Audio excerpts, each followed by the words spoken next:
kumala byambula olw'ensonga nti kino ekintu kiteeketeeke ng'oyagala kutegeera nti ensi nfu mu Uganda mbagaye ba TV presenter ddala abakazi ennyambala yaabwe enfu tekkirizibwa ng'oyagala kutegeera nti ensi nfu mu Uganda ku social media okuwemula n'okulaga ebitundu by'ekyama bwe mulimu kuliko n'abantu abakolerako bizinensi zaabwe ez'okwetunda ez'obuseegu kiri mu Uganda kubanga kiteeketeeke so njala kutegeeza ate nno tuli ku baana abayimba n'ababeera mu masaagi ne mu sawuna naye mu Uganda ate abantu betuyita bebitiibwa bakyasinza empisa ensiwuufu betuyita ba high profile people mu ggwanga bakyasinza obusiiwuufu mu ofiisi zaabwe ezo gye bagenda okutula okukakkalabiza emirimu batuusa ebikolobero ku baana ab'obuwala abazze okunoonya emirimu n'abatuusako ogubulisa maanyi abasuubiza emirimu gwe ng'ayagadde okutegeera nti ensi nsiiwuufu teekawo ekikwekweto nga tobuulidde eggwanga buli omu ng'omuggyako essimu keebere bannabyabufuzi keebere basawo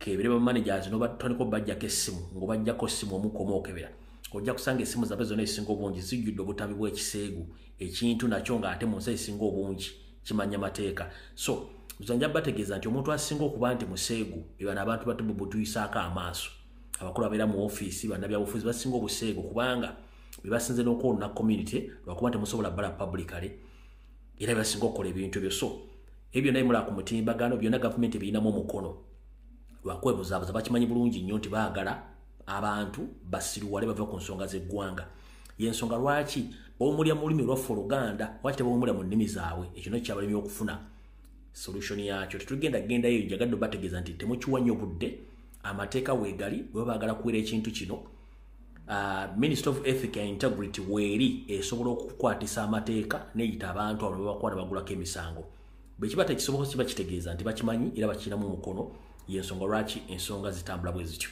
awo nvuddewo njala genda ku nsonga endala njala tegeeza mwena ba comrade abava mu diaspora nga mutambula ekiro n'emisana njala bategeeza waliwo ekikwekweto ekigenda mu maaso ekikwata abaana aba mu diaspora ekikwekweto kino kikolebwa ebitongole by'okwerinda naye nga mainly kirimu abasajja ba state kyentegeddeko nti nebbala mu balugahale naye yenyigira mu kikwekweto kino ekyokutandika okunoonyaamu abaana abadde bawalampa gavumenti ng'akikola akimanyi ne banne ne Muhammad Nsereko ku kisaawe Entebbe kuno bajja ne bamanya nti ennyonyi gwe eva gindi batandika okulondamu abaana nga babakwata bababuza batwala mu bifo ebyenjawulo okubatulugunya n'okubakozesa ebintu ebitali bituufu naye kino nja kwongera okukibawako information gibujjako olw'ensonga nti ebintu bingi bye tukyategereza kubanga bano abasajja bakola ebuvuyo bungi nnyo okuswaza n'okutiisatiisa bannayuganda obutayogera ku nsonga zaabwe so gwe nawe oba okoma mu ggwanga nkusabire mwegendeza bange okoma kubanga bano abasajja bamanyi buli kimu kigenda mu maaso nga bayita ku mitimbagano nga bakozesa sisitimu ez'okubega nga bakozesa emitimbagano egy'enjawulo awo n'otuvuddewo nyongera okubajjukiza nti ensasagge ya Bank of Uganda ey'okubba ensimbi ndowooza bano abasajja bali tebaagala information efulume naye okusinziira ku kunoonyereza kwenkoze era okwasembyo kulaga nti ensimbi zino obuwumbi 6+ ensimbi zino tezaafuluma ggwanga okulaga nti zagenda e Bungereza ne Japan kaali kakodyo akaali ku pressure lyebateereddwako bannansi nga ensimbi zino zimaze okutegerwa nti zabbibwa ekituufu kiri nti ensimbi zino muto wa Museveni General Salim Saleh akawandanako ye yajja mu butongole ne yeetikka ensimbi zino n'azitwala ngeri emu kimanyi nti okuva mu 1996 sente zonna zibadde zikola mu ggwanga lya Rwanda ebitundu 5 ku buli 100 zibadde ziva butereevu mu terekero ly'eggwanga erya Uganda erya Bank of Uganda nga ziwerekera emmotoka ne zigenda zikola e Rwanda olw'okuba nti ennaku zino Uganda tekola bulungi era ne Rwanda ennaku zino tekola bulungi by'influence nga tijali ejja ebibuga e Congo bagikukola omukono mu kibya naffe no mu Uganda tekola bulungi kati waliwo obuzimu by'ensimbi n'ezo sente njagadde otegeeza eggwanga nti General Salim Saleh Kandanaho yatwala ensimbi ezo obuwumbi 6 era kyovula nti bazikolamu ebintu by'okugula amataka okusaasula abasirikale ababakuuma na buli kimu balina kikola bo okubeezaawo obulamu bwabwe naye nga ekituufu kiri nti bo ensimbi bekennyini be baazibba alright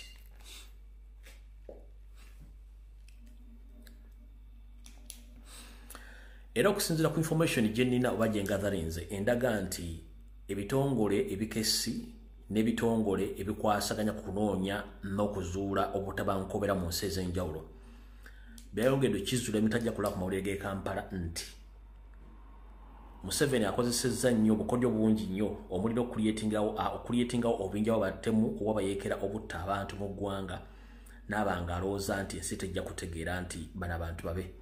Bwe twogera okusinziira ku information gye ngazalinze eraga nti already abasajja magulu meeru bamaze okutegeera nti ekibinja ky'abayeekera ekya Allied Democratic Forces ekya ADF ekyopaletingira mu Congo ne mu Uganda kino ekibinja tekiriiyo wabula Museveni yakozesa abamu ku bantu be okuba nti bakola ebikolwa by'obutujju ye nga byekwasa okufunirako ensimbi n'okuyingirirako eggwanga lya Congo n'okuteeka eggwanga ku bunkenke. So kino ekibiina bakitegedde nti kya Museveni y'ensonga lwaki ennaku zino alimu okupippira ng'ate ye kennyini akimanyi nti obudde bwe buweddewo so no mukitegere nakyo mukitegere bulungi nnyo. Alright, ekyo nakyo nkibategeezezza mukitegedde.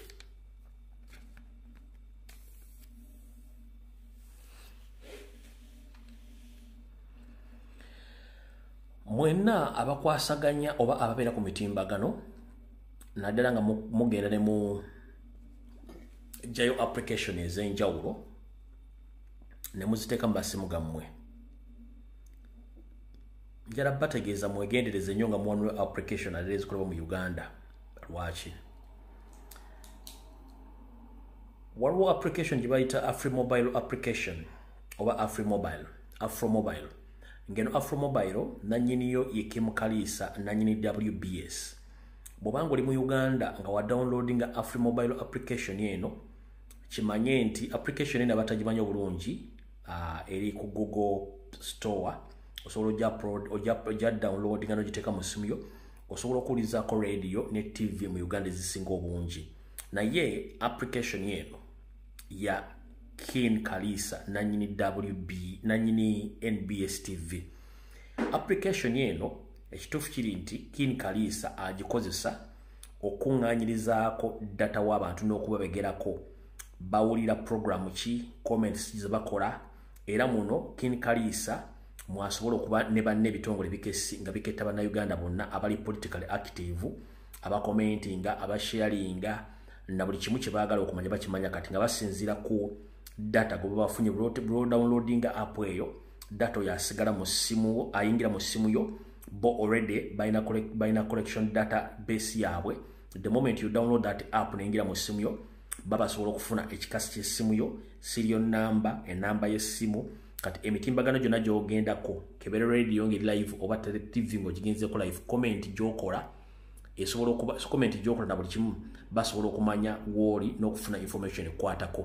Basobola okumanya essimu yo basobola okumanya location w'oli nga bakozesa GPRS system n'engeri gye basobola okufuna mu y'ensonga lwaki ennaku zino bajja temukyawula nti gundi bamwe bakuluna butumbi olw'ensonga tebamaze okufuna information ekwatako na wawoli. So mwena bannayuganda bali enjala kutegeeza nti bw'obanga oli mu Uganda nga wa installinga AfroMobile application nkusaba ogi uninstallinga obudde bukyali kubanga eno application eri mu kubega bannayuganda bonna abaagala enkyukakyuka ng'omukulu Kin Kalisa yagiwomamu omuto okuba nti yennyiniyo okukola ebintu ebyo. Ekyo nakyo mukitegedde. Alright, era nammwe abakozesa kye tuyita MiFi oba Wi-Fi mu Uganda okuli eya MTN na Airtel ndi wano bategeeza nti mwegendereze nnyo nga mu install oba installinga Wi-Fi zino oba MiFi mu mayumba gammwe. Modems ezibadde e Kampala esinga obungi baali bakozesa ZT ne kati bakyusizaamu ne baleeta zi Tecno. Ntegeezeddwako era mbategeeze nti mwegendereze nnyo mwenna abantu abasaba internet naddala Wi-Fi mu Uganda nti Wi-Fi zino bazireeteramu listening gadgets ezisobola okuwuliriza communication between bannannyini nju ne banneighbors bonna abaliraanye mu kitundu ekyo mu radius ya meters nga 3.2 naye nga golozo olina Wi-Fi waka naye nga yo yennyini ekubeega nga tomanyi buli kimu bakikola nga bayita mu bugajeti buno oba mu demu zino eza Airtel oba eza MTN kasita bagikuleeta waka ginstallingamu ezisinga obungi zibeeramu listening gadget ne tracking device eziraga GPRS basobola okufuna wonna singa babakwagadde okusinziira ku kiki bakola. Ennaku zino Museveni afuba nnyo okulaba nti ssente zisinga obungi aziteeka mu kubega n'okumanya ani atamwagala olw'ensonga obudde bumuweddeko tamanyi kigenda mutwala gye kigenda kuva y'ensonga lwaki nti ebisinga obungi abikola ng'ensi temanyi. Gwe wena ng'oli wankyukakyuka nkusaba oddeyo ku datawo ebintu bya wifi biyinza okukuleetera obuzibu okujja ng'okyusiza modem kiyinza okuyamba naye bw'ogenda kukozesa modem za kampuni ezo muganda ng'oyinza okuba nga weeye amanda mu mbugo nga bamanyi buli kimu ekigenda mu maaso okuba nti baagala kufuna nga bakwagala. Awo nawo nvuddewo. Ebintu bingi ebira bigenda mu maaso mu ggwanga.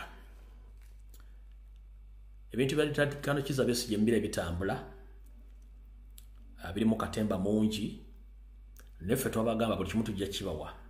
Njala bategeeza nti gwe wenna abadde agoberera ensonga ezo njala kugamba ndowooza wandifuddeyo nnyo n'osoma ebikolebwa mu kkooti eyo baani abagirimu ekigendera kyabwe ki na biki bibasuubira oba okufuna mu muzannyo guno ogwa Kano Kizza Besigye ekisookera ddala.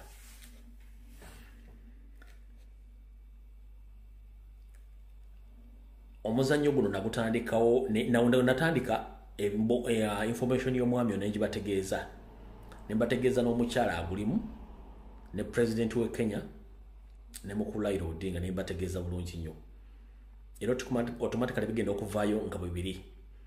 Kati essaawa zino omukulu oyo mission yaabwe eri nti abaagala kunafuya Robert Kyagulanyi Ssentamu n'ekibiina kya National Platform nga bagezaako okuzuukusa omwami ono afune public sympathy onaye baana bamuteredde ng'amusuubira nti abajja muzza ku bawoti paper ensonga baagala kendeeza maanyi ga Kyagulanyi mu ggwanga. Kati bagezaako nnyo okuteeka omuntu ono asigale mu kkomera nga bamuzannyisa emizannyo gyabwe nga bamuleeta bamuzzaayo ng'abo balizannya emizannyo egyo. Kati njala sooka kubuusaamu osooke nkutegeeze. Mukimanyi bulungi nnyo nti omwami ono talina musango byonna bintu bamuteekako biteeke naye njagala olabe embeera ebeera mu kkooti nga baleese omwami oyo engeri balooya be gye beeyisaamu n'abalamuzi olyoka otegere bulungi nnyo. Kati ekirala bo wano abantu be abayita balooya Besigye balemedde nnyo ku mukyalo Monna Kenya eyali mu muzannyo ogwo mu kusooka Martha Karua nti alina okufuna olukusa olumukkiriza okukola amateeka mu Uganda oba okufuuka lawyer wa Besigye. Naye remember baleese balooya nga 40 bonna mu abalabye bazze okudefendinga Besigye. Gwe yagala kuŋŋamba nti Martha Karua amateeka ge yasoma ga njawulo nnyo ku balooya abali mu Uganda 40 baseetinze oba yala kuŋŋamba nti emisango Besigye misango Lukwago gyawozezza mu Uganda yonna emyaka gyonna. Martha Karua is more experienced than Lukwago mu kwoza emisango. Tolabanga waliwo ekintu ekigenderera bagende batekeeza bamukkirizamu wali okusalowooza sa misango gya Besigye agira abeerayo mu ekimu okkomera. Bino byonna tubiraba birungi nnyo naye ekikulu kiri nti buli Munnayuganda wooli njala kugamba ebyobufuzi muzannyo muwanvu naye mu Africa emizannyo gy'ebyobufuzi gikyali ku ddala ya kusiruwaza bantu era si kukolera bantu. Abasajja bano babadde mu byobufuzi okuva mu 86 nakati babikkutanga olw'ensonga babbye eggwanga balina ebibuuzo bingi ebibalindidde by'okuddamu. Kati batya nnyo okuba nti bali mu ofiisi ezo y'ensonga lwaki olaba bakola buli kimu ekisoboka okusiruwaza bannayuganda bo bayisewo byabwe. Omuntu yandikubuuzizza ku myaka Besigye Katonda gye yamuwa 20 omugenzi Nassantege Sebagala ng'amukwasizza akati nti munnange tambulirako awo naye ye lwaki mu myaka 2 aganye okugamba nti ali komandinzi omuntu gundi naye alagidde nti Besigye alagidde bwe gundi obululu lwaki yaganye nga ne Kyagulanyi alina amaanyi okwetoola eggwanga lyonna naye yagaana omukkiririzaamu n'omuwa nti kale nkuli komandinzi genda lwaki era si lwaki alemezza ku ekyo. Kati kansooke nkunyonyolemu Museveni ne banne bonna abayeekera Abanyarwanda bajja nga ba refugees bakimanyi bulungi nnyo nti ekizibu kya Uganda mu byobufuzi Baganda era omuganda yenna waali bati omuwa obuyinza olw'ensonga bakimanyi nti omuganda asobola okurevivinga ebikolo byonna gavumenti bezikola eziyiseeko. Kati yensonga lwaki tebaagala muganda muwa buyinza, lwaki liba kivuluga ne bakyonoona nga tebawadde muganda buyinza, lwaki? Richard Kalukiza Besigye wabadde mu bukulembeze bwa FDC neyesimba ebisanja 4 gy'emyaka 2. Wabaddengawo abali ku ludda oluvuganya abalala ng'avubuka n'abasinga obungi baba mu DP we baakolera Ssuubi ne baleeta ne mwajjiramu Lukwago, mwajjiramu Segona, mwajjiramu Nambooze, ng'ebiseera ebyo eggwanga lyonna limanyi nti Lukwago musajja muzibu nnyo ng'era eggwanga limwagala. Nambooze yasikamukko ne Segona n'asikamukko, Lukwago ne bamupiikinga ye single handed ne bamukukusa mpaka mu FDC. Bamutuusa mu FDC ne bamuhypinga n'atuuka n'okufuukako president general wa DP wa FDC. Bamala muhypinga Besigye akutula mu FDC gyaleka Najja Nankumbi ne gyaleka ne gyatwala Katonga. Kati ate ye Katonga n'agiwamba n'assa Lukwago wansi. Najja Nankumbi n'esigala ng'eyomba naye Katonga Besigye nga yaliwo nga ye mukulu. Kati abantu kye bataategeera nti Besigye almost yali amaliza Lukwago mu ttaka. Ne Lukwago yinti yakimanya nti politically Besigye amutuulako nga mission bw'atagimanyi. Omanyi bano abasajja beeyita nti baasoma tebasobola kusomera baasa muki tebasobola kusomera baluwa mu baasa. Lukwago okugenda ne Besigye eno yali mission ya Besigye kutuula ku Lukwago finally muzika politically. Lukwago takyasobola kuga nti agenda kuyimira ku Museveni wa ku muntu yenna nga bagenda kuyimuka mu president amuwangule. Kyokula Lukwago afokasinga nnyo ku bufu buno bwa meya, takyalowooza ku ntebe ennene olwo naye aba amuggyemu amanyi automatically kubanga ye Muganda abaddewo ng'ow'amaanyi before Kyagulanyi. Oba nfuna bulungi nnyo. Lukwago muteeka eno Katonga. Besigye ate n'afuukawo n'atandika okuba nga yateekinga over automatically baali baziika Lukwago wansi ng'Omuganda abadde n'amaanyi. Otebamanya nti Kyagulanyi agenda kujja. Kati politically Lukwago baamutta takyasobola vaayo gamba nti agenda kwesimba nte ku ntebe ennene. Balina kuzaani talika Kalukiza Besigye okuba nga ayimira musango mu ntebe mu ngatta ezo. Kyovula kati bamutadde kubira ebisangosango afune public sympathy agenda okuvaayo nga w'amaanyi obanga afunyeemu okwagala kw'abantu nga bo omupiira gwe bagubala. Nenkubuuza nenkugamba Baroya 40 basetinze lwaki bayinsistinga ku Martha Kaluya munna Kenya ate nga ali mu ddiru mu kusooka. Tokiraba nti balina omuzannyo gwe batuzannya. Ffe tugendayo nnyo, tugenda baga ekigambo kimu, buli muntu azannye paati ye, tujja kusisinkana ffena twagala Ntebe tujja gifuna. Abayina enkola endala bajja gikwata, naffe abayina enkola tugenda gikwata. Ne buli omu atunuulire ebikolwa by'abana abasajja kubanga bo mission yaabwe tebaagala kuta buyinza, bakimanyi ebikolwa bye baakola, bakimanyi ensimbi z'eggwanga zibabbye na buli kimu kye bakoze mu ggwanga bakimanyi bulungi nnyo. So ensonga ku mwami oyo. Alright. Kangereko kana kasonga.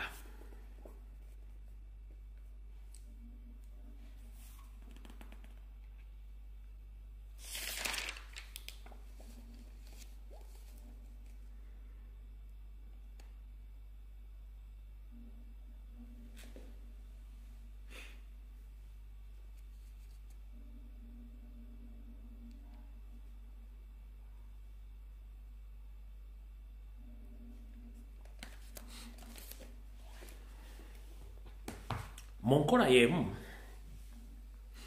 ey'obufuzi by'okubuzaabuza ofuge.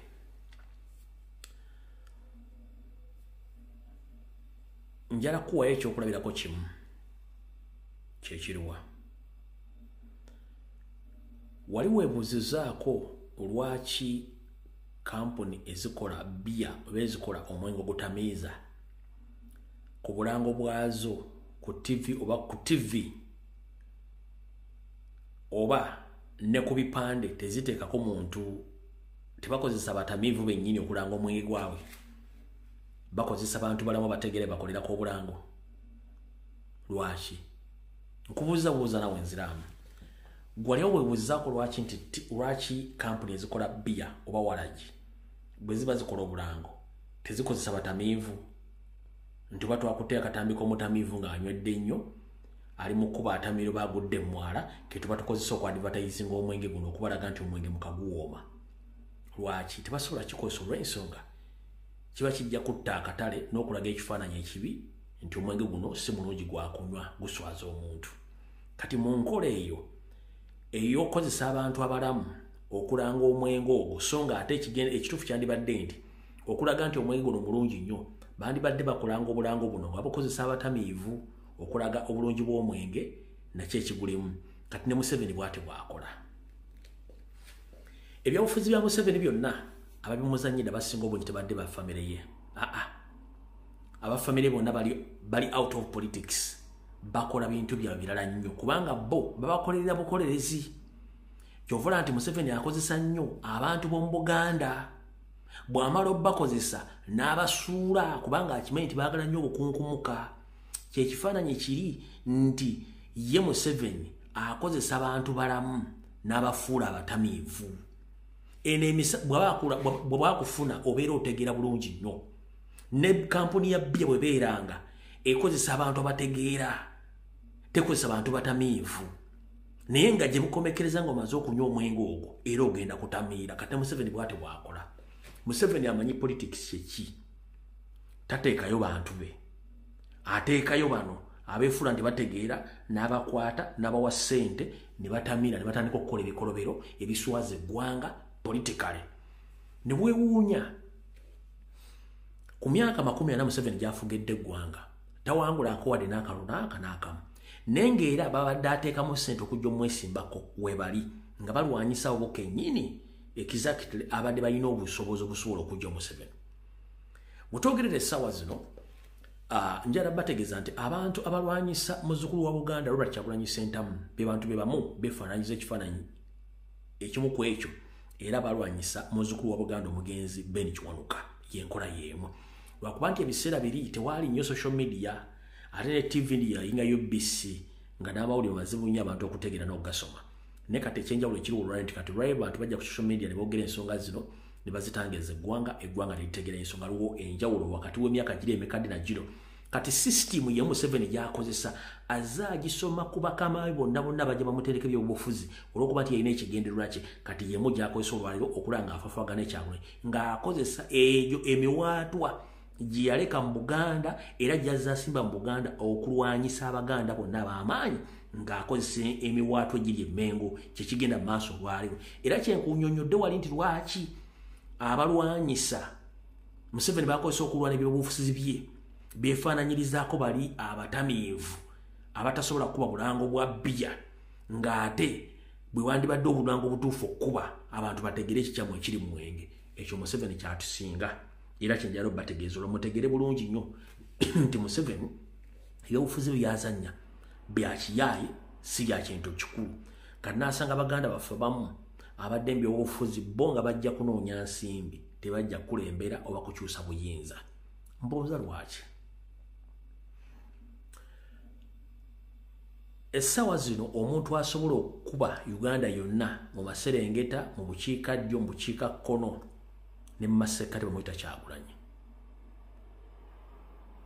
Naye ate eriyo omuntu atasobola nakuba lukuŋŋaana ng'aluyise ate kati yalwanyisa Kyagulanyi. Era ne bakola political rally zonna ensonga ze bazaadresi nga bazoogera ku Kyagulanyi Museveni bamuvaako kitegeeza bakolera Museveni. Awo Museveni wasinga okukola ebyobufuzi bye by'ekiyaaye addira abantu abandibadde baga nti mukwatagane n'abafuula nti mulina olutalo naye nabo ne mutandika okulwana ye nga bwakola strategies ze ezigenda mu maaso kubanga yali prepared okuba nti asigala mu buyinza paka olw'anaabufiiramu. Kati bw'obanga ozze kulaala y'omuntu mubuuze mu ekigendererwa kyammwe ki? Ekigendererwa kyakuggyako Museveni oba kyakulwanyisa bali mu opposition kujja mu opposition Museveni asigale ng'afuga? Kyekibuzo kye mbambuuliza ekyo nga kiwedde. Abantu bangi nnyo essaawa zino tebakimanyi mu ggwanga nti ye Museveni kyasinga okwagala bagiyita legitimacy era n'okulaga ensi yonna nti alidde nti ye okulaga ensi yonna nti enkola ye ayawukana ku badikiteeta abalala nti ateekawo okulonda kubaawo n'awangula ne bamulangirira n'afuga naye ng'ebisiga tebabimanyi biki byakola. olwokuba nti lero sibadde ku live information esigala jajiba ku Lwokutaano naye njala bategeeza nti ebikolobero byonna ebikolwa mu Uganda bye mwalabye ku TV ne mutana bitugenda bazanyira olunaku Lwokutaano ebyakoleddwa mu Syria Assad bye yakola ate Museveni akola times 5 ku ebyo baganda baffe bangi bawambibwa battibwa batulugunyizibwa n'abantu bamanyiko mayitire kati njala bategeeza n'otawulo tulimu tujja kwetaagisa okujja nga tujja mu bana bagamba ko olumunti Uganda okuterera banabyabufuzi abamu balina okufa ekintu ekyo mujja kijja nga mu kijjukiro olw'ensonga nti bano abasajja omulimu gwabwe tebaagalirako ddala muntu anyenya ku Museveni kubanga bo bafundira Museveni wabeera bo bafundira Museveni mataliiwo tebasobola kufuna y'ensonga lwaki bo balemerako nnyo okuba nti Museveni asigalawo kale sigenda kusukako wano emboozi esinga tujja gisoma ku Lwokutaano mukaba 13 mpeera mweraba naye nga munansonyiwa internet yaganye ate ngenzo okudda ngate yo Facebook nayo eganye okuba nti ekola kulaka tunanensi yange mukaba bankomere video wedde ala kulya bitwogera ngaffe betwagala kulya bemwogera kubanga mwogera bibitu bitana makulu kati sala nyo muje bimalireko budde ojja kunyigira bujjarako bantu bagala nchuka abasigadde luwadde mbotulako ne ebijja byonna ojja kwasako ebiri. Alright. Kasoke n'obulango bubiri. Akasooka. Bannayuganda bannaffe bonna abawangalya mu ggwanga lya Bungereza bantumye bategeeze buli kibuga kyonna ky'owangalya mu b'ensinga oli mu ggwanga lya Bungereza oba mu Bwakabaka obwegattira mu Bungereza bakutegeeza nti People Power Nope UK protest against human rights abuse in Uganda by NRM dictatorship of Yoweri Museveni on 8th of November 2024. Start at 11 a.m. at 17 p.m. The other issues to be considered in that demonstration: corruption, rape, sodomizing, kidnapping, and torture. So, whoever willing to participate towards this demonstration, this demonstration will take place at Uganda High Commission, 5859 Trafalgar Square, London, WC2N 5DX. For more information, please contact Mr. Kato or Omologo Kato on his personal telephone number +44 74 94 42 29 74. The Events and Mobilization Team Leader, Mr. Kato. Kakabadde mu Luganda. Go wenda ngo wangalira mu ggwanga lya Bungereza oba mu Bwakabaka bwa Bungereza obwegattira wamu.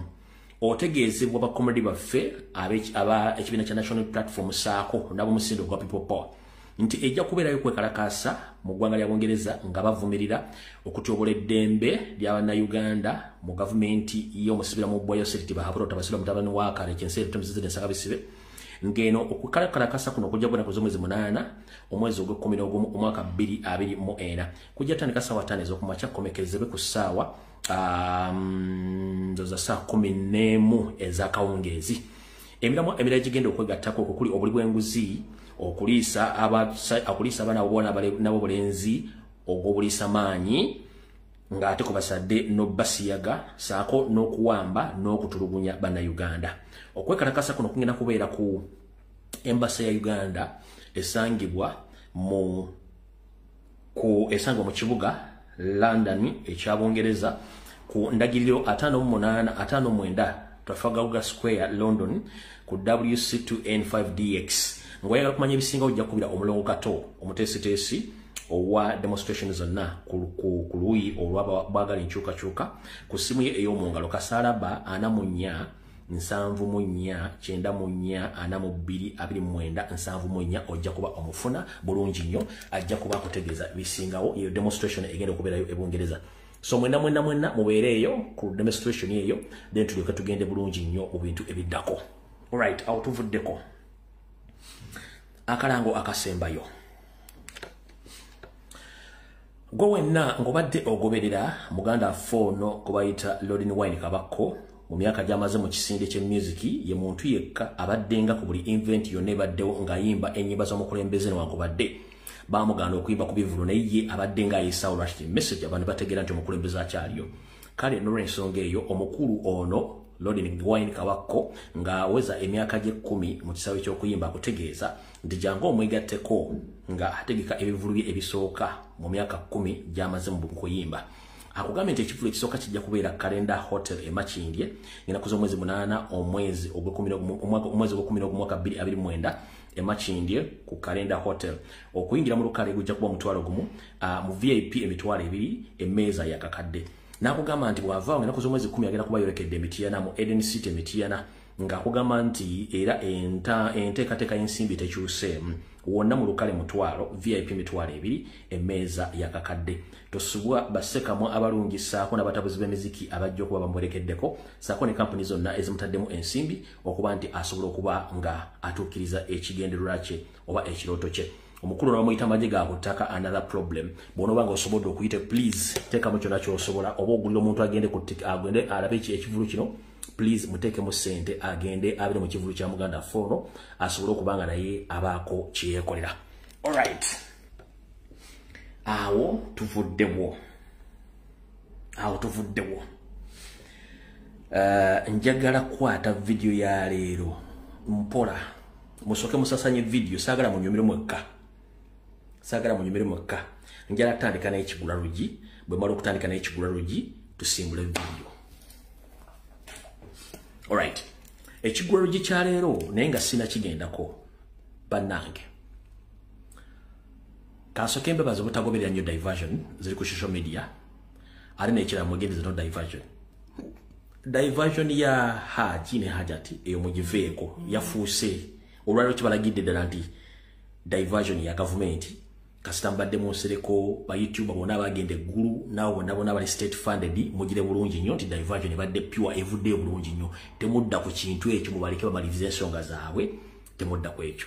Ebintu bya Pastor Bunyongo ne mukazi we oli nazo mumuleke badde bamutwa abaana bamutwalaganyiza kimala tugende ku nsonga endala olete mulekaawo. Diversions nyingi nnyo. Saagala muzigendeko ne betwamya amakulu tukyalaba amakulu kubanga ffe twagokoze ekyo nakyo mukitegedde. So njala bebaze nnyo ensonga enkulu kulwanirira ggwanga lyaffe n'ebintu byaffe byebagala otunyagako. Kati njala tandika ne video mu kigula lugi kyayo de tusimbule. Alright. Nga tugenda mu kigula lugi ngenda kusooka kuzanyira akatambi kano. Nkatadde ku mutimbagano olwaleero. Naye njagala akatambi kano okawulirize bulungi nnyo. Akomwana omuwala abadde mu dduuka Omunyarwanda ng'ayogera ebigambo ebitakwatagana ng'empala ya Museveni. Naye mu kyenjagala owulire nga ngenda mu kiggwa kuba aka video njagala kateeka mu kiggula lugi. Njagala nnyo owulire ebigambo by'omwana Omunyarwanda no byayogedde. Nga sinnabbi kuddiramu sooka obyewulireko. Wabula biteekemu amatu obwongo obuwulira ofune message enneekusifu ku bigambo bye mbadde nze mbagamba ku memorandum of understanding. Ne byayogedde bigenda okukolebwa ye byatadde mu katambi kano. Njagala owulirize ebigambo byayogedde obirivansinga obigerageranye ne memorandum of understanding ye mbadde mbagambako ne bagenda okukola mu Kampala against Buganda. Wuliriza bulungi nnyo. Tutandise n'ekigula lugi. Wulira. Emanyi tuzitwale naye tutazitwala nekuba tulitwale nekabaka tumutwale nekuba tulitwala ino kyagaka ebitaala ebitaala bigendawo oba kuyomba ekujegenda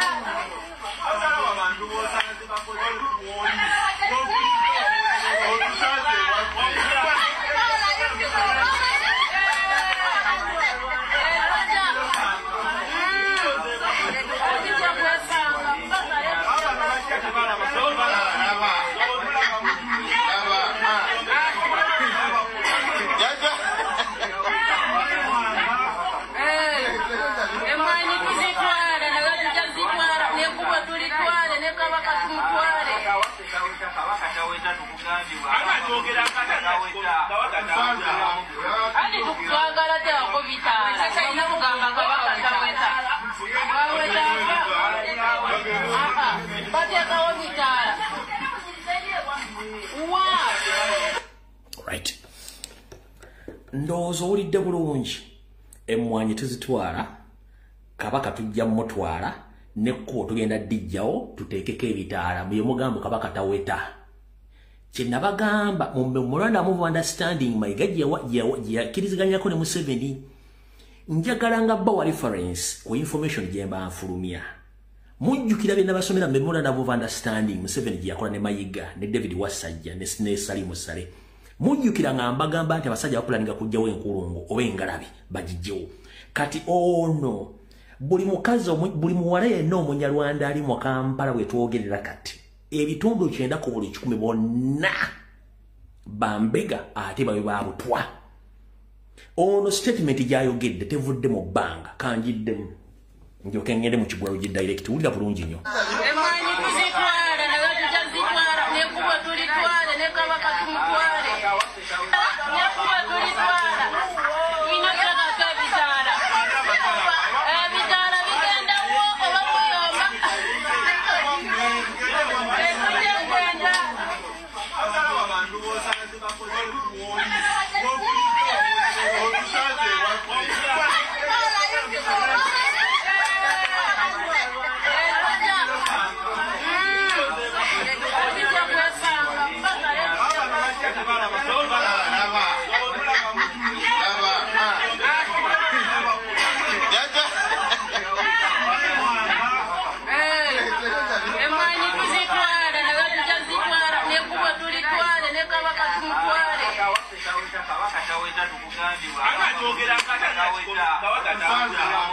ani tukagala tewako bitala ina kugamba kabaka taweta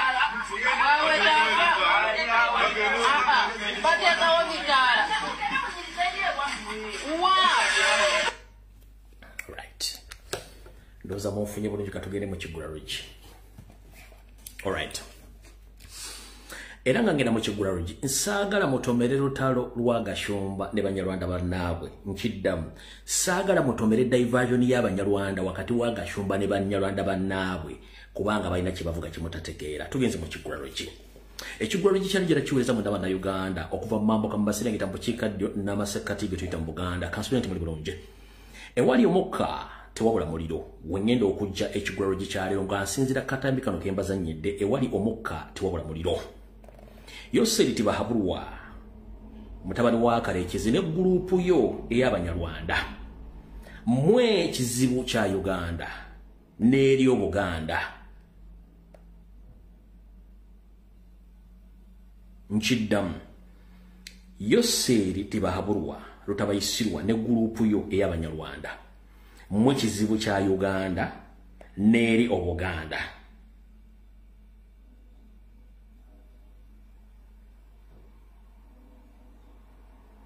Mumpudde bulungi mutusse mutugoba ku mataka ate mutusosola mumpulya bulungi mweke nyini ng'abantu mwalema okukwatagana nga bannansi abava mu nsi eno yensonga lwaki newe mulaga wonna mwali mukwatagana mwagala kuwambana kutta. Mu ggwanga lyammwe gye musibuka muliyo tribes ezisatu ey'Abatwa, Abahutu n'Abatuusi. Wabula waffe mu Uganda tribes 56. Tribes zino tezibanga mu lutalo wadde lw'amawanga nga balwanagana. Lwaki mmwe bu tribe obusatu mwali mukwatagana ne mutandika okwetema amajambya ne mutuuka okufa akakadde kalamba oba obukadde bubiri bw'abantu kubanga mulina emize egiteebereka. Tosobola kubanga oli musajja mugwira n'otandika okumanyira bannansi okutuuka ku eyo levo. Ompulya bulungi? Okuva mu 1962 Museveni ne bandi mwayingira mu byobufuzi bya Uganda mwonoonye mutinkudde mwawukanyiza mussa abantu mukoze buli kikobero kyonna nga mukikola ku bannayuganda. Buli kitundu kyonna ekya Uganda mmwe buzibu, amambuka ga Uganda mmwe buzibu, mu Buganda mmwe buzibu, mu bukiikaddyo bwa Uganda mmwe buzibu, saako ne mu maserengeta ga Uganda mmwe buzibu. Temukomyawo mu Rwanda yennyini mwaleetayo olutalo, e Burundi mwaleetayo olutalo, mwagende Kongo era ne muteekayo olutalo, era mu muli e Kenya mu mutaddeyo entalo. Ewali omukka tewabula muliro. buli muntu muna Uganda gy'oli nga tebannakusirwaza kuzza mu mboozi za kisiru tandika okwekengera w'oli ekiri atabala kye nasigadde waka nkugamba nti Omunyarwanda kye nze nja byogera. This is not a tribal statement. I'm speaking the truth. Bagenda batta nga temusobola kweyogerako wadde okwerwanako kubanga ye mission yaabwe. Bukyanga Museveni ajja mu Uganda n'asumukamu ne banne babadde bayingizanga Abanyarwanda mu Uganda abeetuuma amannya gammwe era ne bagalemerako. Oli n'asimba n'amannyo n'agamba nti yeddira muziro guno oba amannya ge ye gombi ekyokulabirako ng'anfundikira lukigula lugi tugende mu maaso. Muyina omukyala gwomumanyi wa NRM avuma Kyagulanyi wa Musanze. Olwaleero badde batandika okukola diversion yaabwe ng'Abanyarwanda ayogedde amannya ge nga kuliko n'ag'Ekiganda ne weewuunye wuuyo amanya nze Buchana Justin Namakula. Lwaki nina amanya ago asatu? Ndi Munyarwanda omuzaale mu kitundu ky'Ebakka mu Busiro mu 1974. Kitanga nzaala Peter Omugenzi Vunderi yazaalibwa Bakka mu Busiro mu mwaka gwa. Alright, Buchana Namakula, Zidson Namakula. Kitaawo Vunderi erinnya lya Namakula alijjawa. Kyekyo okwefuutika nga akajonjo. Kitaawo Vunderi erinnya lye yakuwa walijjawa. Ankabadde mu kawulire. Amanya nze Buchana Justin Namakula. Lwaki nina amanya ago asatu? Ndi Munyarwanda omuzaale mu kitundu ky'Ebakka mu Busiro mu 1974. Kitanga nzaala Peter Omugenzi Vunderi yazaalibwa Bakka mu Busiro mu mwaka gwa 42. Kati mukyala Buchana Vunderi Namakula bw'ogamba nti oli Munyarwanda ng'ate oli mu Uganda oli mu kifo kikyamu kyekisooka ekyokubiri. Abanyarwanda balina eggwanga balina n'olulimi. Ompulidde? Muleke bwe mbanga mugamba nti muli Banyarwanda, 1 mwogere mu lulimi lwammwe muve mu Luganda, 2 muve mu mannya gaffe. Mu kigwero gikyo ngenda kusaba buli Munyarwanda yenna muve mu mannya g'Abaganda, muve mu mannya g'Abanyoro, muve mu mannya g'Abanyankole, mutulagire ddala nti muli Banyarwanda. Tukooye ebintu by'okwebuzaabuza ng'abafuka banaaba. Tubakoyo okwebuzaabuza nga mututeekamu naye nga mission yawo mugimanyi akututta. Ekigula lugi nkifundikidde. Era video etandise.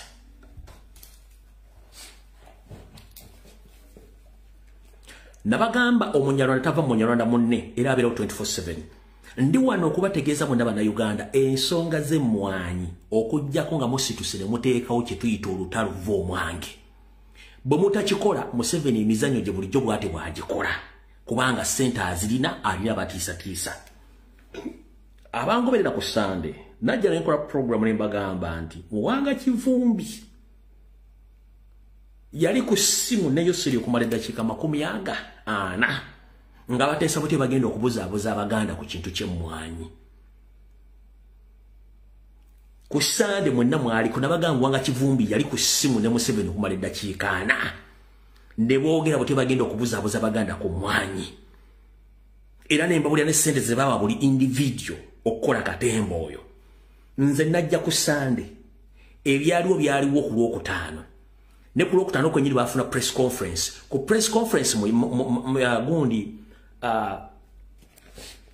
press conference oyo musajja gye yakola Muwanga Kivumbi yayogerako nti yayogeredde Museveni. Bwe yali ba MP banne yayogerako nti yali ne Museveni ku ssimu oba okujjako nze ku Sande lwe namukuba ne mugamba Muwanga Kivumbi lekera okubuzaabuza abantu wali ku ssimu ne Museveni ne muteesa muti bagenda okubuzaabuza Bannayuganda. Bwe namukuba ku Sande n'adduka emisinde n'ajja ku kitebe abuzeebuze Bannayuganda nti yali ku ki?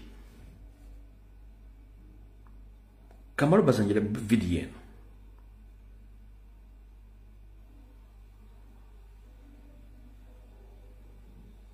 Kirwa.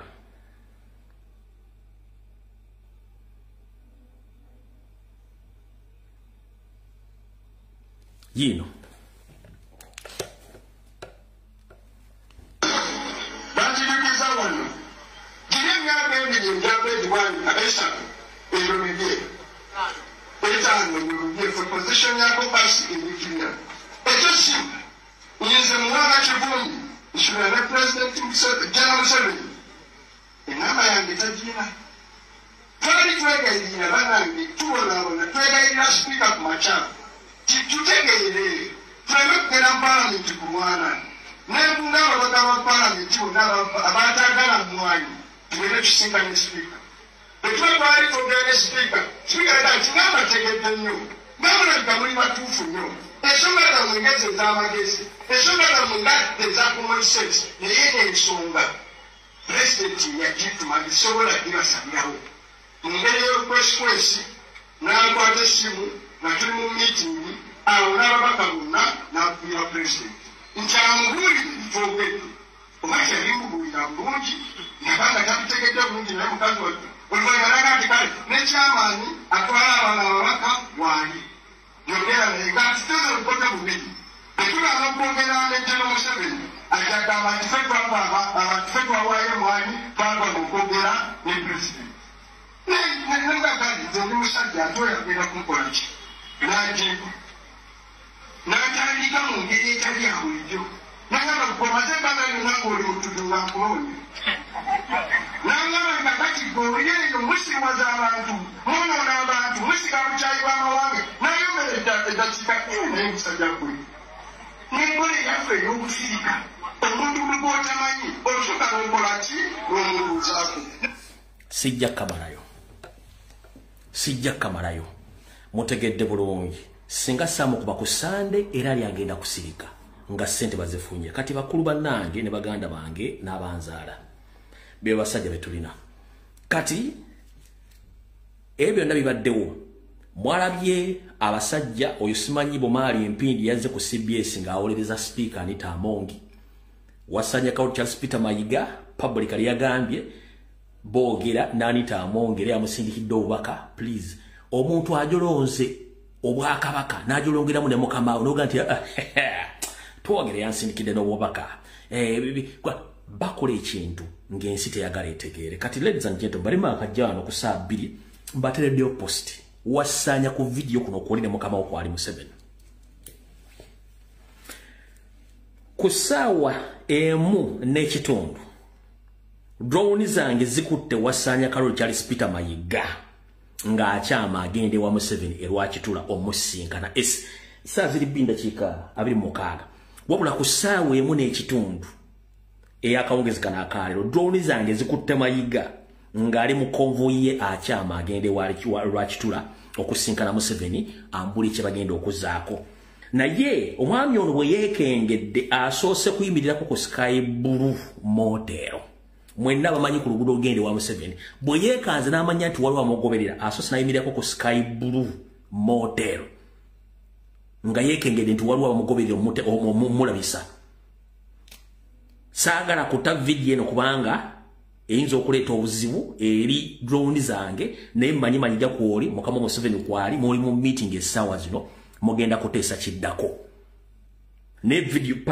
posting gikoze ku ssaawa emu n'ekitundu obadde ogenze kusinkana Museveni lwakitula era bwe weekengedde drone zange osoose kuyimirira ku Sky Blue Motel nga tonda wetagenda lwakitula naye gwe obadde mu public emisana ng'oyogera bingi ng'obuzaabuza abantu bano abasajja be bamu bazanya muzanyo gwa Museveni nga bwe twakubye ejjinja mu kisaaka kubagire ba YouTubers simere bannamawulire bonna abadde beekwese mbogera ku nsonga zekumbi bonna bamafia bakolera NRM muzo mukitegedde bulungi kati Mayiga esaazi noli wa Museveni muli mu meeting kubanga mwena kye mutannamanya kyekirwa ono ayagadde asinkane Gamulengejja before nga ku Lwokutaano tebannasinkana ba parliament bonna abagenda osinkana Museveni erwakitula ebbaluwa neyafulumye ngenda kuza omwezi 23 omwezi ogw'okumi ng'eyita bamemba parliament bonna aba NRM basinkane mu caucus meeting egenda okubeera ku Lwokutaano ngenda kuza omwezi ogw'okumi n'ogumu mu mwaka 2022 ku ssaawa 3 ez'okumakya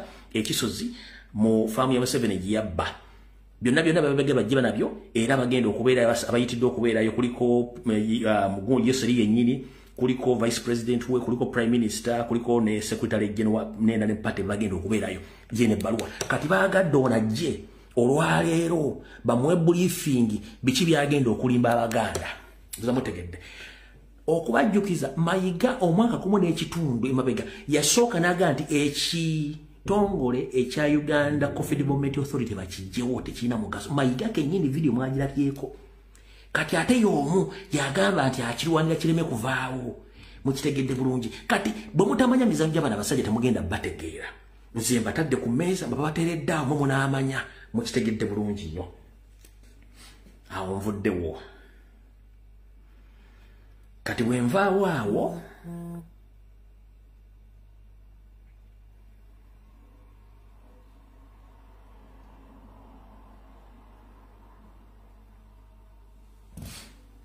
lwaliro mutanda ka video mukalabye asiimye nabekakokko mu lubiri lw'Mengo mwabadde omulungi ennyo nga n'entambula empadde essanyu yoona yennyini mukama wange gwe mmanyi yoona yennyini kabaka gwe mmanyi nti akubye ku matu ka video ka seconds ziringa 33 naye njagala mutunule body language addressing code ne swagger lirwa badde atambuzo lye nyingi tumanyi waffe oli oligine ngeri gyatambulamu ne swagger lye dene mutegere nti embuutu zemwakuba n'endooliito zaayamba omusajja mbasabasajja kabaka okubanga waali njagala mutunulire enjawulo wakati w'oli gwe twalwanirira nga bamuwambye nono agenda ssuuka ennyambala kyekyo omubiri gukomyewo entambula eri yeswaga ekomye obulungi nnyo mulyoke mumanye nti mulwanye ebbanga ddene wulira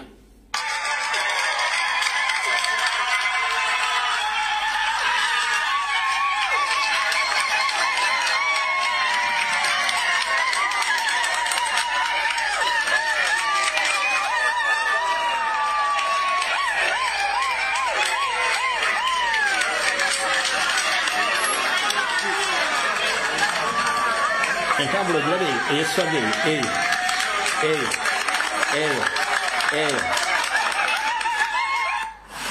kati oye kabaka wange gwemmanyi oli gino oye kabaka wange gwenkola ki gwemmanyi oli gino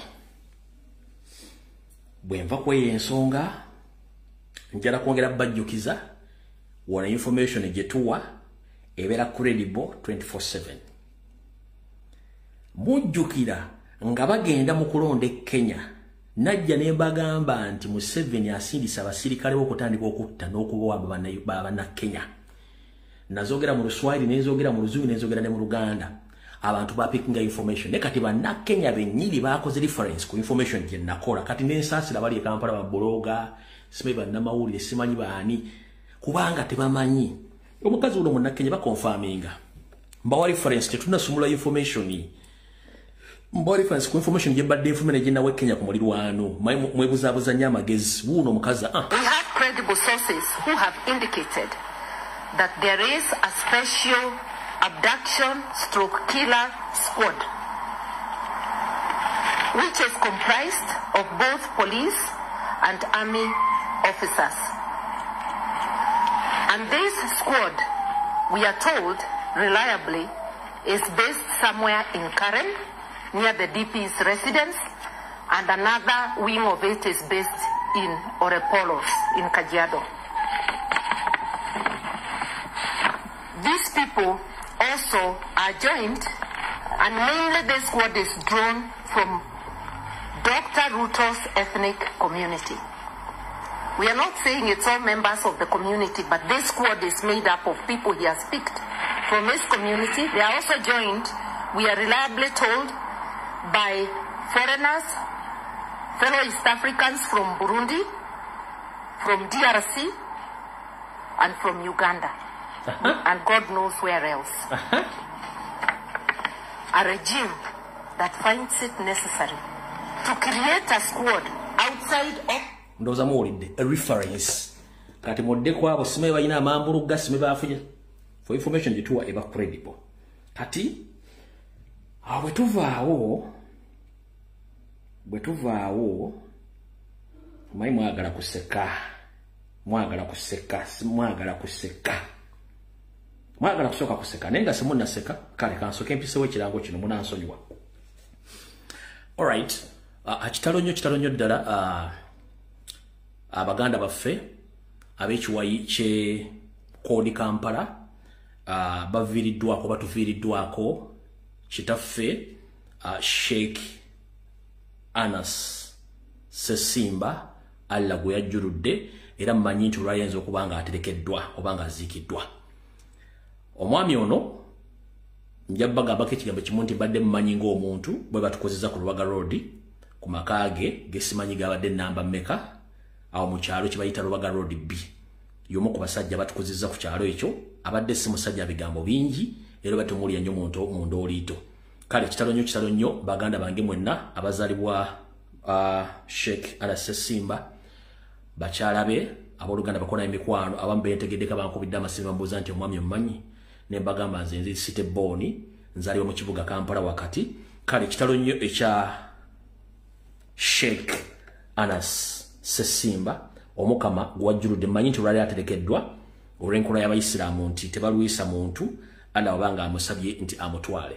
Kitalo nnyo bambi Sheikh ono abadde musajja muntu mulamu nga si wa bigambo naye bambi kitalo nnyo ddala abafamire y'omugenzi abaana abako n'abooluganda nabo bemmanyi be twakola ku Lubaga Road B opposite ewa omu ku bakadde b'oku kitundu ekyo omukyala Soya era naye nga mugenzi. Kitalo nnyo ddala ekyokufiirwa Sheikh Anas Sessimba Allah muwumuze mirembe lyekko ffenna tujja kusinkana. Kinnuma nti abantu bangi bangenzeeko sobodde kuba nti mbawerekerako. Kitalo nnyo ffenna lyekkubo enjawulo ya budde.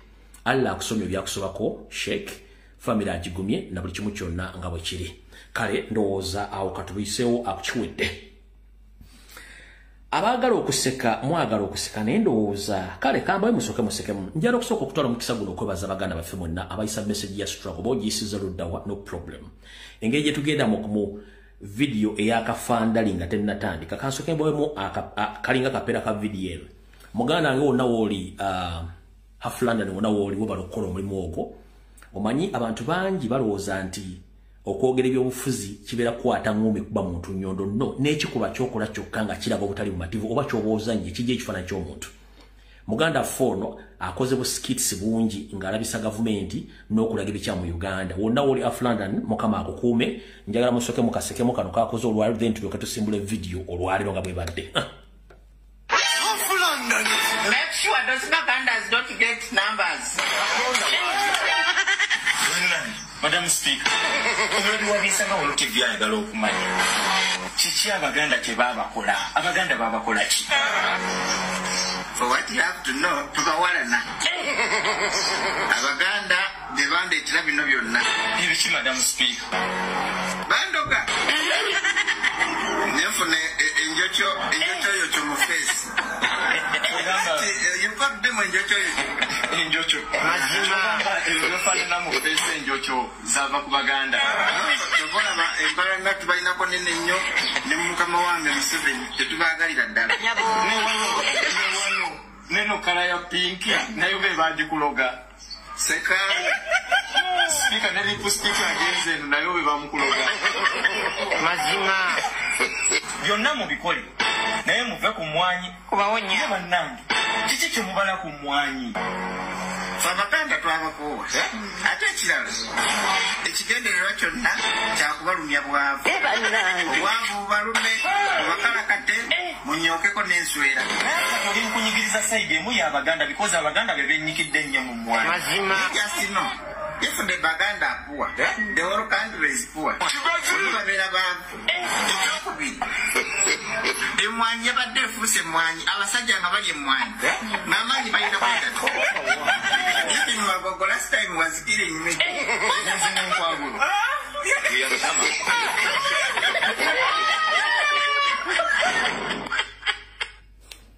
Alright. Amuganda ngo bale nnyo busikiti bwokola tubusiima nnyo. Kale gwe yava mu struggle n'olya ssente munaye kusaasidde ffe tukyagenda mu maaso n'abaana bakyajja.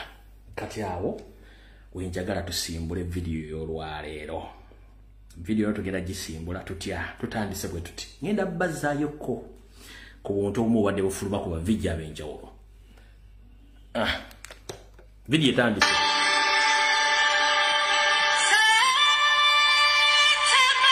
Kino tukolekedde ka sinema tugenze ka byafaayo nakyo mukadde kano.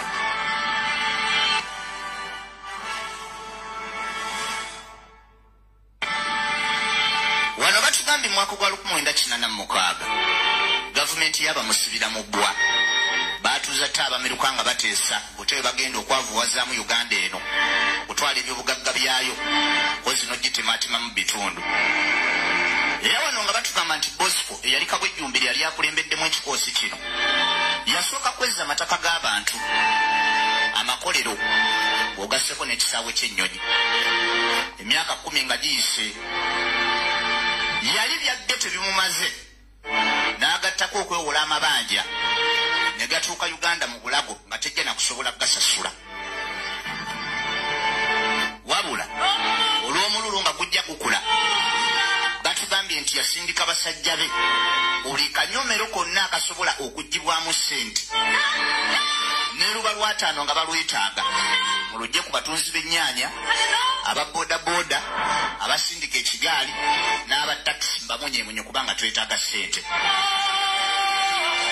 wabula oluvannyuma lw'emyaka 3 abantu nga beekyayi Katonda asindika omuntu yali tamanyikiddwa na byafaayo byatalina munnabyabufuzi kujja okusobola okutangaaza abantu n'okubazibula amaaso wa Uganda gyeraga amannya si mawanvu nnyo Robert Kyagulanyi Ssentamu.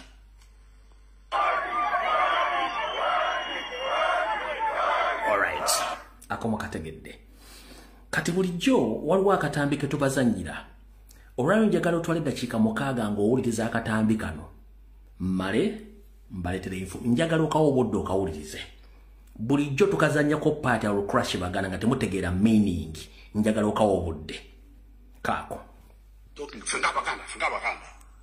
You know he's an enemy of Baganda, number 1. And secondly, an enemy of Uganda and an enemy of Africa. And we shall crush those enemies as we have done in the past. Yeah. You preach your nonsense, we shall answer you by word. And if you go beyond word and want something else, you also get it. This is not the first time. We have had this before.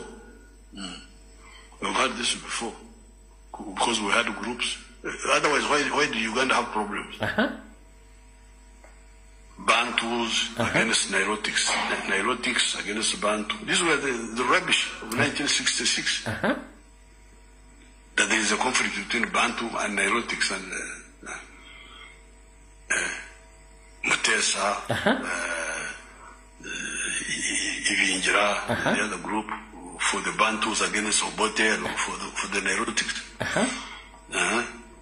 Baganda against this one. Catholics against the other one. Most Christians against that rubbish. We shall defeat it. That's why I don't mind answering. You speak, and I answer you.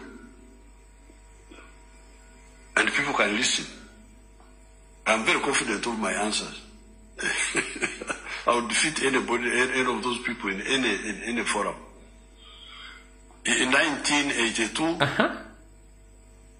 the Red Kaira was disturbing our war zone the way we were fighting. That NRA is Majagawa Nyankore. That him Kaira, Ayagara Kora Majagawa Ganda, UFM. So we said, okay, you go and fight on your own. Don't come to our area. You go and fight as Baganda. War is not food. The Wanyankore have a proverb, say, and do you create a ranch. All right. Sigenda kama lero obudde. Ababadde ku video yange ero Sunday. Nababulidde story yonna nenjibalambulira bulungi nnyo. Nembagamba meeting Kaira gye yayita mu Baganda banne benna bamenyedde amannya. Bwe bava mu meeting ero bagenda basinkana Museveni bamugamba Kaira bye bagambye. Have you confirmed the information gye nabwa ku Sunday 100 and more %? Kyekiri mu ka video kano. Mu confirm is the video gye nabwa ku Sunday ono kennyini ng'abyeyogerera.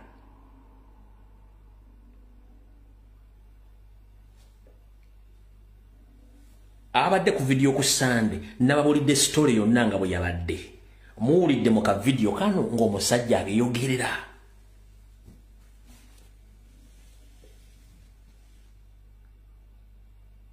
Bino batayagala muwulira babatera bigundi diversion by'abakazi okuwemula okola n'okuteeka simu haji boda mu confirm the information gye nabwa ku Sunday. ngono kenyine mu kano ka video kale bade tumalanga yo abi confirminze kati tegeera woli. Alright, kati video mbotongo letandise tubade tukyali mu kigweruji betwekanye emyaka abansinga emyaka bataata bakojja basenga mwenna n'abatwansi emyaka gyake mubaddenga muli ekigambo omugenzi Milton Obote Opeto kyeyagamba nti a good Muganda is the dead one. Ekigambo ekyo mbadde mukiwulira nnyo. A good Muganda is the dead one. Abantu bangi ne bakikozesa against we n'Abaganda nti muli balungi nga mufudde naye nga tasobola kunnyonnyola ekigambo ekyo kyali kitegeeza ki Obote okukyogera. Nzizemba w'amakulu ga statement eyo teri TV radio presenter simanyi YouTuber simanyani yali akuwadde true definition ey'ekigambo ky'Obote kyagamba nti good Muganda is the dead one. Tewali yali akikuwadde kati kankikunnyonnyole. Essaawa zino bonna aboogera ku struggle boogera mu lulimi luki Luganda. Abafulumya information ku exposinga Museveni baki Baganda. Munda ya bufuzi atuza Museveni obufofo muki Muganda. Abafuluma nga bagenda mbuyinike bweru baki Baganda. Abazoganya Museveni underground baki Baganda. Abakubi obwavu Abaganda bakyaliwo. Pichi aziwambye Abaganda bakyaliwo. Asemwanya Abaganda bakyaliwo bakyamwogerera mafuukule. Kyekimu ekyatuuka ku Obote. Obote yatta Omuganda, Obote yachunya Omuganda, Obote yatta Abaganda n'abajja mu business n'abakola buli kimu. Abaganda balwanyisa Obote okutuuka le bafulumya Obote n'agenda e Namibia. Lebera yafune bamuzza era bamuyita bwete n'omulambo gwe bamusikisambwa era n'omulambo tebagwisa mu Buganda wakati. Mu bufunze okivunulwa nti Omuganda nga tannafa tabeera mulungi. Asobola okukuzoganya in any possible way okutuusa waakwagala. Ne bw'afa ng'omussi awo abeera mulungi kuba tagenda kukuzoganya. Iyo true definition, a good Muganda is the dead one.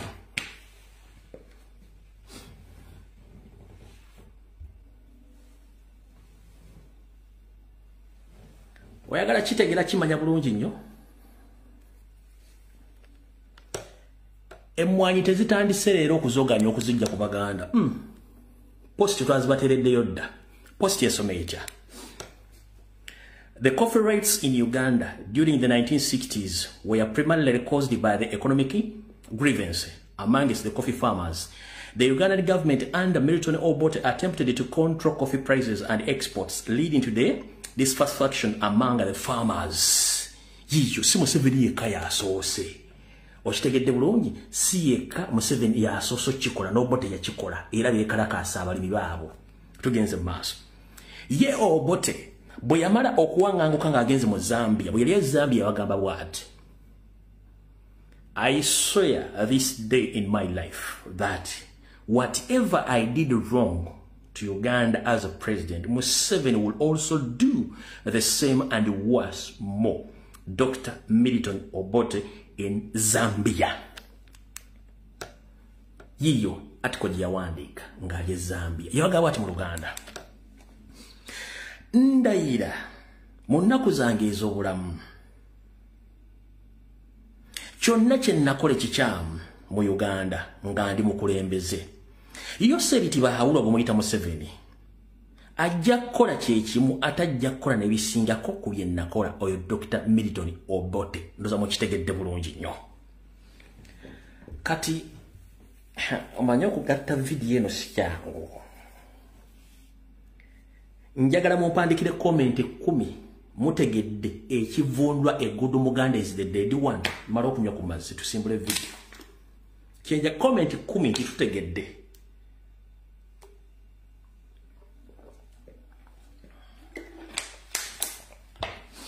Typinga.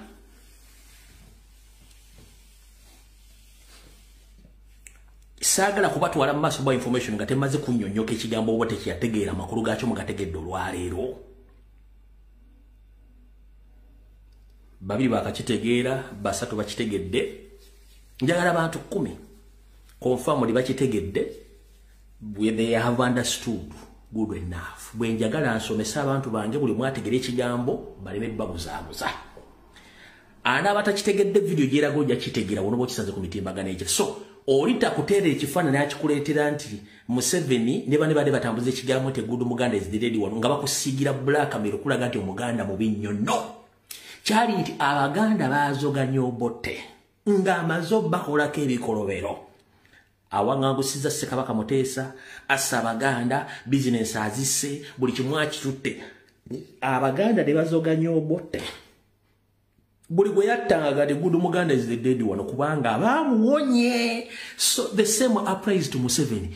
Abonyabonyezza Omuganda amutta.